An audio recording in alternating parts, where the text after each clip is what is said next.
Hola, ¿qué tal? Bienvenidos a Ciencias Virtuales nuevamente. El día de hoy vamos a continuar con la materia de Termodinámica Plan 2015 de la Facultad de Ingeniería de la UNAM.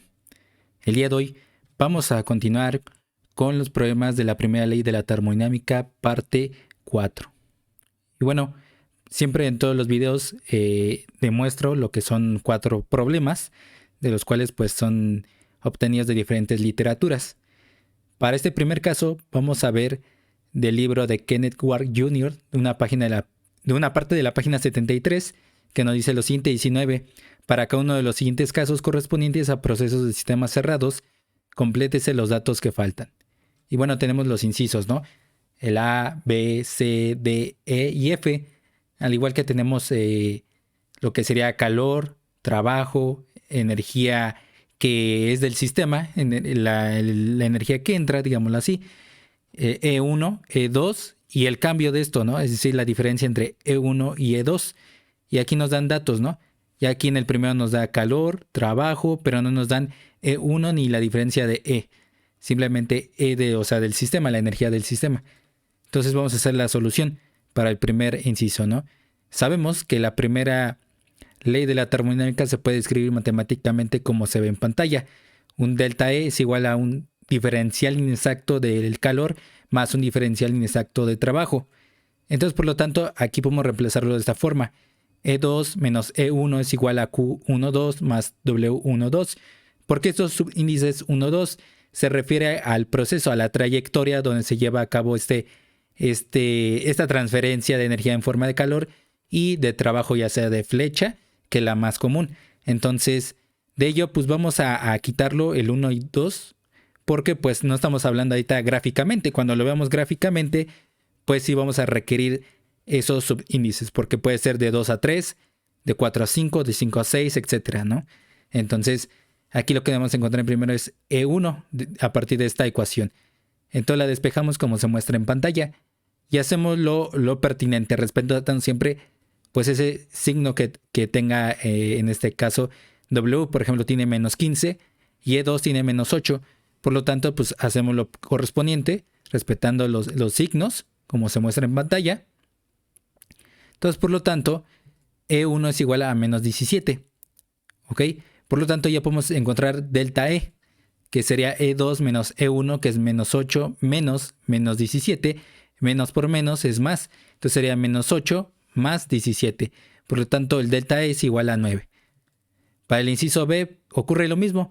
Aquí solamente que lo mismo, lo que reitero, hay que quitar esos subíndices y colocarlos solamente sin esos subíndices, porque pues no estamos hablando ahorita gráficamente de procesos.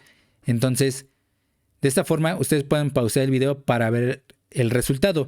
Yo les sugiero que vean este video de forma que lo detengan y ustedes vayan realizando pues las sumas y restas correspondientes. Entonces, por lo tanto, E1 es igual a 80. Para W sería menos 10. Nos vamos al inciso C. Sería lo mismo, solamente hay que tener cuidado que lo que nos piden para el inciso C, nos piden Q y nos piden E2. Y entonces a partir de ello podemos encontrar a E2 a partir de un delta E igual a E2 menos E1. Entonces, por lo tanto, encontramos a E2 que es igual a 6. Por lo tanto, ya podemos encontrar a Q. ¿Ok? En ese Q es igual a delta E menos W. Por lo tanto, Q es igual a 3. Nos vamos al inciso D, que sería lo correspondiente igual. Aquí nos falta W y E2.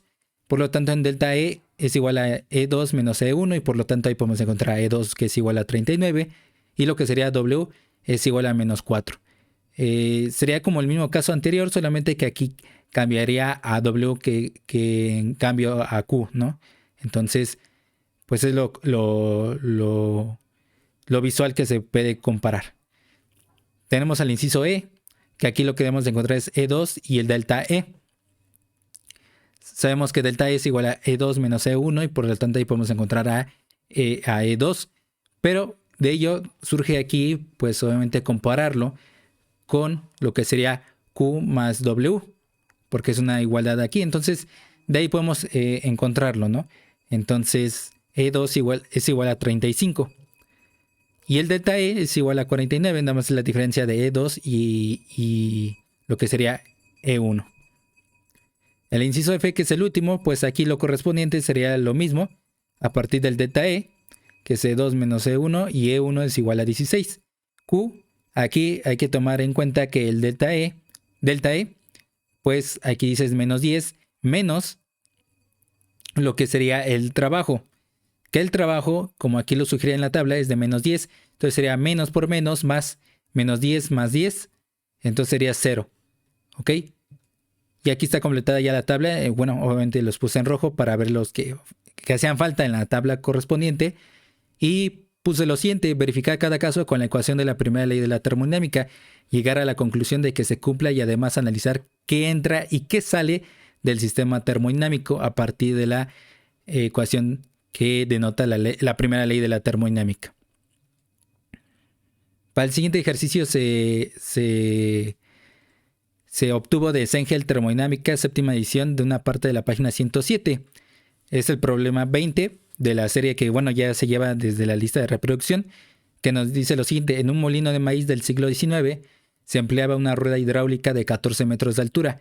Cerca de la parte superior de la rueda caía agua a 320 litros por minuto. ¿Cuánta potencia en kilowatts podría haber producido esa rueda hidráulica? Y bueno, nomás es una ilustración para el problema, no es precisamente ese.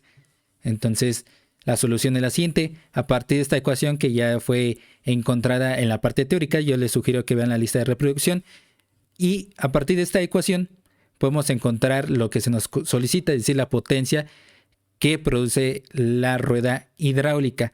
Es decir, vamos a ver aquí lo siguiente: solo se ve influenciado por una diferencia de alturas y no hay potencia de entrega hacia el sistema ni calor. Tampoco varía el volumen. Idealmente, el calor de salida, el mismo dispositivo es adiabático, la velocidad promedio del agua es igual. Se asume esto debido a que no hay más información dada. Entonces, por lo tanto, la ecuación al último nos queda de esta forma, que solamente lo que se va a involucrar es una diferencia de alturas y una... Bueno, aquí es potencia de salida. Y obviamente, pues aquí lo que se sugiere es que todas estas suposiciones es lo que se da a saber a partir del enunciado. Eso es lo que asumimos nosotros. Entonces, de aquí, pues la potencia de salida, lo que hacemos es despejarlo, que quedaría de esta forma. Aquí hay que tener cuidado. Este signo negativo ya no debería estar, o nada más debemos de quitar ese subíndice salida y dejarlo como el menos, ya luego pasarlo por la derecha. Pero aquí se debería quitar el signo negativo, ya que aquí mismo el subíndice nos está diciendo que va de salida al sistema. Recuerden que todo lo que entra al sistema es positivo y todo lo que sale es negativo. Entonces aquí es eliminar este signo negativo, pero lo vamos a hacer hasta el último. Entonces aquí sabemos que el trabajo de salida es igual al flujo másico por la aceleración gravitatoria por un diferencial de altura Z1 menos Z2 menos Z1.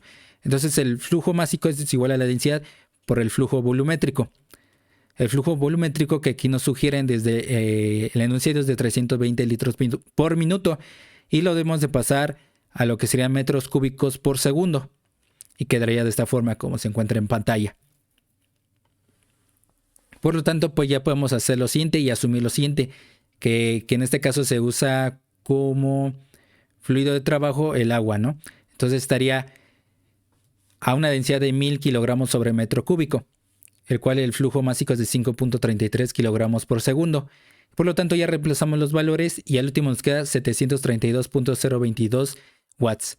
Pero nos los piden en kilowatts y lo que le reiteré desde la diapositiva anterior era quitar ese signo. Entonces el trabajo de salida, potencia de salida más bien, la potencia de salida es igual a 0.732 kilowatts. Para el siguiente problema igual se obtuvo de Sengel Termodinámica, séptima edición, de una parte de la página 100. Es el problema 21. Un ventilador debe acelerar aire desde el reposo a una velocidad de 8 metros por segundo a razón de 9 metros cúbicos por segundo. Calcule la potencia mínima que debe alimentarse al ventilador. Suponga que la densidad del aire es de 1.18 kilogramos por metro cúbico. Y bueno, es una ilustración, no precisamente es del problema, ¿no? Entonces la solución es la siguiente. Igual, toda esta ecuación la tenemos que tomar en cuenta para este tipo de problemas y lo que debemos asumir son suposiciones de acuerdo a lo que se nos pone el enunciado. Entonces, suponiendo que no hay un intercambio de calor, proporcionado hacia o por el ventilador, no hay cambio de volumen en el fluido, la altura no se aprecia como diferencia y no hay trabajo de salida. Por lo tanto, nos queda de esta forma nuestra ecuación. Entonces aquí lo que debemos de despejar es la potencia de entrada, que quedaría de esta forma. La potencia de entrada es igual al flujo másico por un medio por, todo eso multiplicado por la velocidad 2 al cuadrado menos la velocidad 1 al cuadrado. Entonces, por lo tanto, aquí lo que debemos de saber es lo siguiente: el flujo másico es igual a la densidad por el flujo volumétrico. Aquí la densidad es de 1.18 kilogramos por metro cúbico, como sugiere en el enunciado, y un flujo volumétrico de 9 metros cúbicos por segundo. Por lo tanto, el flujo másico es igual a 10.62 kilogramos por segundo. Entonces, por lo tanto, aquí asumimos lo siguiente, que la velocidad 1 es igual a 0. Al momento de que se conecta y lo enciende, pues comenzó en 0, ¿no? Son sus condiciones iniciales igual a 0. Por lo tanto, la velocidad 1 es igual a 0. Entonces, la velocidad 2, pues ya nos lo dan, que es 8 metros por segundo. Y ya sacamos el flujo el flujo másico.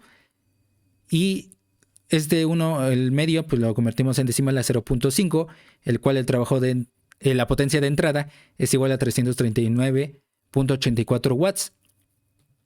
Que obviamente lo redondeamos a lo que sería a 340 watts.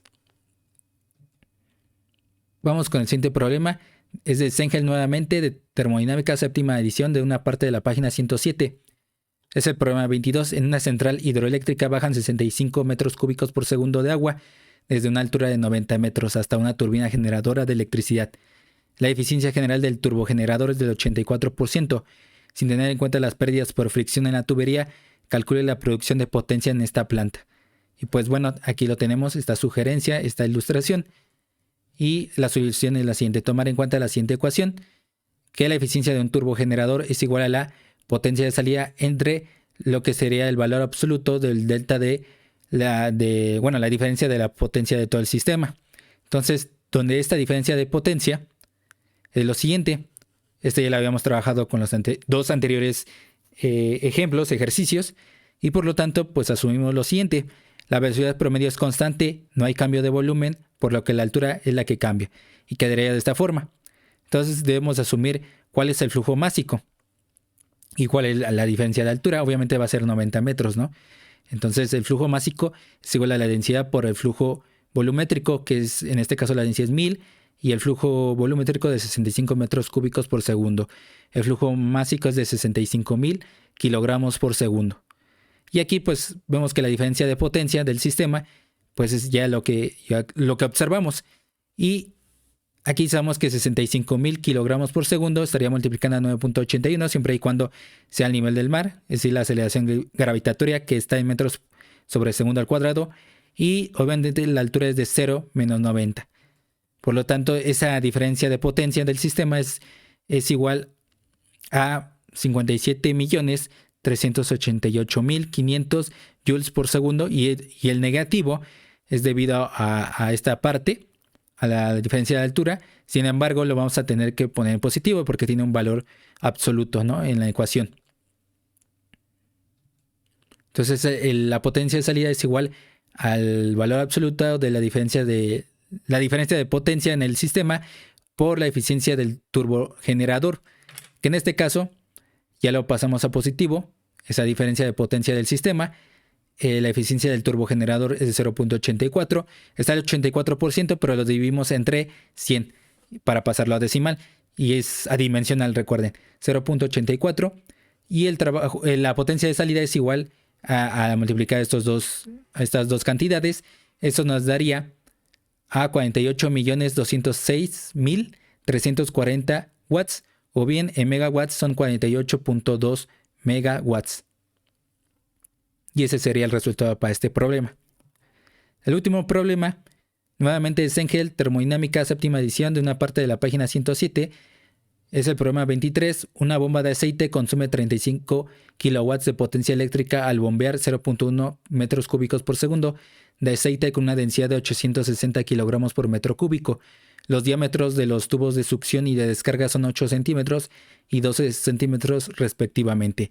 Si se determina que el aumento de presión del aceite por la bomba es de 400 kilopascales, y la eficiencia del motor es de 90%, calcule la eficiencia mecánica de la bomba.